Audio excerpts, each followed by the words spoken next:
Hey guys, welcome back to King's Outdoor Life. If you're new to the channel, I bought a jungle. If you're not new to the channel, I bought a jungle. So this is the end of my street, and the people who used to live here died, and people bought it and they fixed up this house. I'll show you. If you want to buy the house, call Yvonne at Remax. But this is the house.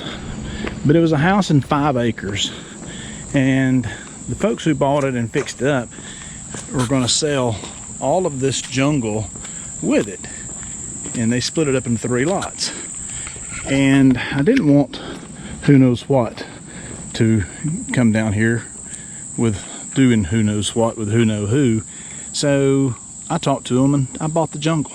So it is really a jungle, but I'm gonna drive the tractor down there because I don't want to walk through that snake infested mess. There's a little barn down there. I'll show you that in a minute. But yeah, so I'm gonna try to put together some footage here of taking out some of this mess and making this look a lot better. So we'll see how it goes. Thanks for watching. Click like and subscribe.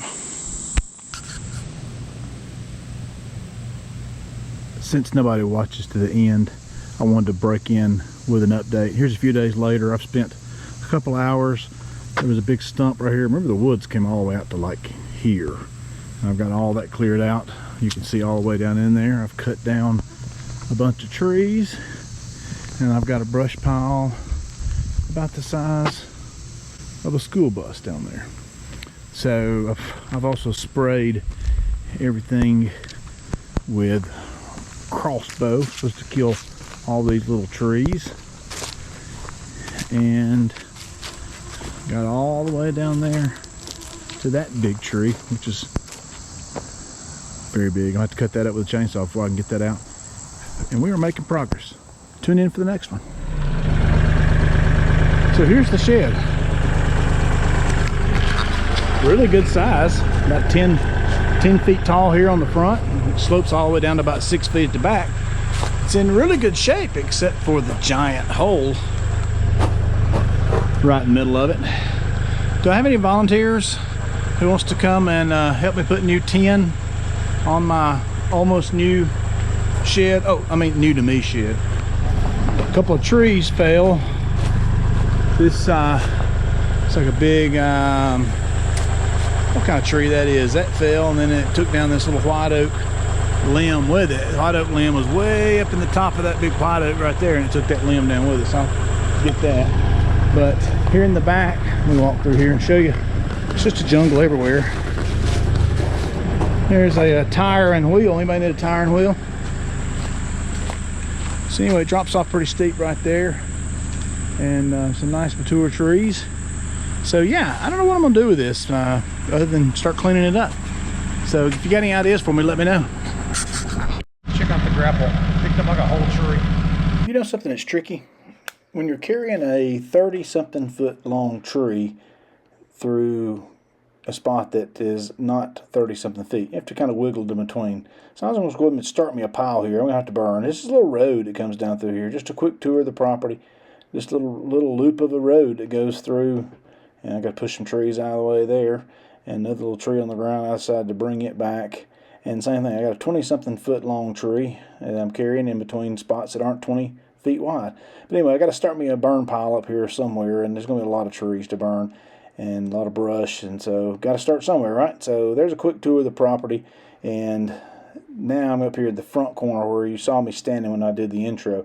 This neighbor here to the right, she's a great sport and said, yeah, sure, I'd love for you to clean up this stuff. I don't care. Yeah, do what you need to do. It'll look a lot better. So you'll see me taking out this tree here. Projects like this where I'm amazed at how much more work I can do with a 4-wheel drive 40 horsepower than I can with a 25 horsepower 2-wheel drive. But also that clamshell bucket or grapple bucket is so much more efficient too. I can open it up, push it down, lay it down, grab stuff, pick it up, move it around. It is amazing what I can do with this 4-way bucket. So, you know, you've seen these videos. What's the best attachment you've ever had so far for me? It's got to be the 4-way bucket. Alright, so I came around to the driveway of this neighbor lady, and she let me just pull around her driveway to help clean up this mess here, and just pushing down more trees. And what I've finally figured out here in just a second, just going to be pushing down all these little saplings and getting them over in a pile. But I figure out here in a second what happened is there was a giant oak tree. When I say giant, I mean like 2.5, 3 feet across. Oak tree here that, I don't know if it died or and fell in the road or what, but anyway, somebody came along, and you'll see me get hung up here on this thing. I don't know if you'll be able to see the giant stump here or not, but somebody came along and cut the tree down about 3 feet high, and just pushed it all over here in my woods. Well, they weren't my woods at the time, but they're my woods now.